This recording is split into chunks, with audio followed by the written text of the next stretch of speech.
Guys, कैसे हैं आप सब लोग। आई होप आप सब लोग ठीक होंगे। तो आज के वीडियो में हम कवर कर रहे हैं केन बेतवा लिंक प्रोजेक्ट। ये एमपी करंट का एक इम्पॉर्टेंट टॉपिक है। इवन ये अगर आप इंडिया के करंट अफेयर कवर कर रहे हैं तो उसके लिए भी एक इम्पॉर्टेंट पार्ट है। ठीक है, तो चलिए स्टार्ट करते हैं। तो सबसे पहले हम ये देख लेते हैं कि इसमें कितना क्या कॉस्ट वगैरह है। उसके बाद हम इस प्रोजेक्ट को समझेंगे कि इस प्रोजेक्ट में क्या इंटरलिंक करने की बात कर रहे हैं वो सब। ठीक है, तो जो यूनियन कैबिनेट है उन्होंने अप्रूव किया था इस प्रोजेक्ट का, जो Ken Betwa river link interlinking project है, जिसकी कॉस्ट बोली है 44,605 करोड़, जो 2020 और 21 के उस पर बताई गई है। ठीक है, जिसमें से जो क्या होगा कि जो सेंटर है वो कितना फंड करेगी इस प्रोजेक्ट के लिए, तो वो है 39,317 करोड़। उस जिसमें से ग्रांट और लोन इस तरह की, ये आपको थोड़ा सा जो टोटल अमाउंट है उसको थोड़ा सा याद रखना है कि कितना अमाउंट उन्होंने बोला है केन बेतवा रिवर इंटरलिंकिंग प्रोजेक्ट के लिए। तो आपको याद रखना है कि केन बेतवा रिवर इंटरलिंकिंग प्रोजेक्ट है। ठीक है, मतलब दो रिवर्स को वो जोड़ रहा है, ऐसा प्रोजेक्ट है। ठीक है, अब हम देख लेते हैं कि इस प्रोजेक्ट में क्या है। तो इस प्रोजेक्ट में क्या होगा कि जो केन रिवर है उसका पानी बेतवा रिवर तक पहुंचाया जाएगा through the construction of the Daudhan dam. Daudhan dam जो बनेगा है उसके थ्रू इस पानी को ट्रांसफ़र किया जाएगा।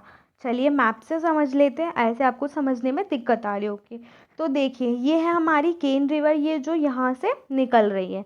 ठीक है, आपको पता होगा केन रिवर कटनी से निकल रही है, तो यहाँ पर अपना कटनी है और कटनी से इसका ओरिजिन हो रहा है। और बेतवा रिवर आपको मिलेगी यहाँ, ये जो रायसेन है यहाँ पर, कुमरा शायद कुछ ऐसी है, हिल्स है यहाँ पर, वहाँ से ये निकल रही है, यहाँ वहाँ से इसका ओरिजिन हो रहा है। तो ये हमारी केन रिवर जा रही है और ये मतलब यहाँ पर मिल जाती है और यहाँ से ये बेतवा निकल रही है और बेतवा जाकर हमारी ये गंगा में मिल जाती है। ठीक है, यहाँ से ये गंगा में मिल जाएगी। ठीक है, तो क्या है यहाँ पर, ये है हमारा दोधन डैम।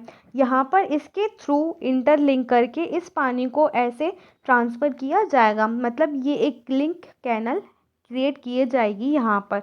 ठीक है, समझ आ रहा है कि ये केन रिवर है, ये बेतवा रिवर है और यहाँ से इसको इंटरलिंक करके पानी को पहुँचाया जाएगा किसके थ्रू, यहाँ पर दोधन डैम बनेगा। अब आपको ये याद रखना है कि यहाँ पर पन्ना टाइगर रिजर्वायर है, उसके अलावा यहाँ पर आपका छतरपुर वाला रीजन पड़ रहा है और ये हमारा टीकमगढ़ वाला रीजन पड़ रहा है। ठीक है, तो आपको ये मेन पॉइंट्स आपने ये देख लिए। अब हम समझते हैं क्या है।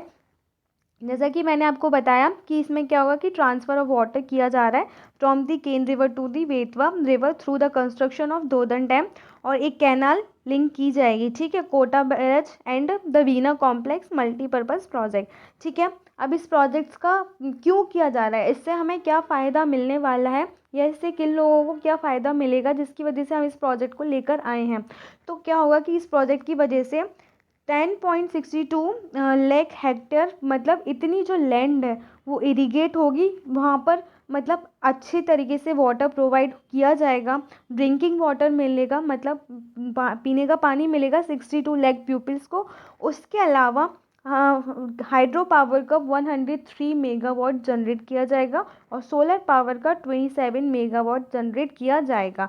तो ये मल्टीपर्पज़ प्रोजेक्ट एक तरीके से अगर आप देखेंगे कि ये इरिगेशन के लिए, ड्रिंकिंग वाटर, हाइड्रो पावर और सोलर पावर, इन सब के लिए एक तरीके से ये प्रोजेक्ट काम कर रहा है।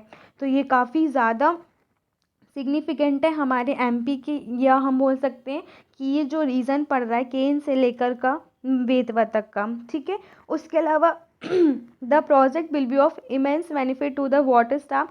अब क्या है, बुंदेलखंड वाला रीजन आपने देखा होगा कि वहाँ ऐसा इतनी बारिश नहीं होती है, तो एक तरीके से वो वाटर स्टाफ्ड एरिया में आता है। तो वहाँ पर क्या होगा कि इस तरह से वहाँ का जो रीजन है उसको सफिशिएंट पानी मिल जाएगा इसके थ्रू। ठीक है, तो ये एमपी और यूपी का भी पार्ट कवर करेगा। ठीक है, इससे क्या होगा कि सोशो इकोनॉमिक प्रॉस्पेरिटी आएगी, जो भी बुंदेलखंड का बैकवर्ड रीजन है वहाँ पर। उसके अलावा एग्रीकल्चर कैसे आएगी, अगर हम वहाँ पर सफिशिएंट वाटर प्रोविज़न आ जाएंगे, उससे क्या होगा, एग्रीकल्चर एक्टिविटीज़ में बढ़ावा मिलेगा और एम्प्लॉयमेंट जनरेशन होगा। तो एक तरीके से वो सोशो इकोनॉमिक प्रॉस्पेरिटी को बूस्ट करेगा। ठीक है, उसके अलावा it would also help in arresting distress mitigation from this region migration. ठीक है, तो इस तरह से ये इस प्रोजेक्ट का क्या सिग्निफिकेंस है वो हमने देख लिया कि वो एक तो मल्टीपर्पज़ प्रोजेक्ट है, उसके अलावा जो वाटर स्टाफ्ड एरियाज़ है वहाँ पर काफ़ी फ़ायदेमंद रहेगा। उसके अलावा जब एग्रीकल्चर एक्टिविटीज़ बढ़ेंगी तो वहाँ पर एम्प्लॉयमेंट जनरेशन होगा, ठीक है। उसके अलावा कुछ कंसर्न्स हैं, जैसे कि इससे क्या होगा कि पन्ना टाइगर रिजर्व में प्रॉब्लम आएगी, वो सबमर्ज हो जाएगा, कुछ पार्ट उसका सबमर्ज हो जाएगा। तो जिसकी वजह से क्या होगा कि जो वहाँ के हैबिटेट हैं जिनका जैसे कि वल्चर और जैगल्स का जो हैबिटेट है वो एक तरीके से वो अफेक्ट करेगा, वहाँ से उनको भी प्रॉब्लम आएगी। तो ये कुछ कंसर्न्स हैं जिसकी वजह से ये उठा था, लेकिन अब ये क्लियर हो चुका है।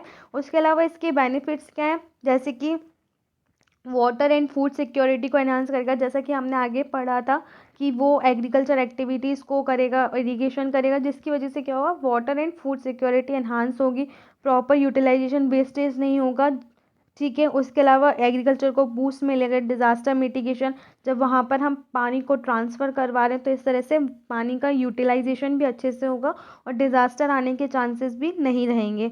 उसके अलावा बूस्ट टू ट्रांसपोर्टेशन, तो इस तरह की चीज़ें आपको समझ आ रही होंगी कि ये है। उसके अलावा ये आपको समझ आ गया होगा कि मैप में कि कहाँ पर केन रिवर है, कहाँ पर बेतवा रिवर है और किस तरह उसको लिंक किया जाएगा और क्या कौन सा डैम है, ये सब, ठीक है। तो आई होप मेरी वीडियो आप लोगों को पसंद आई होगी और मेरा कंटेंट भी आप लोगों को अच्छा लगा होगा।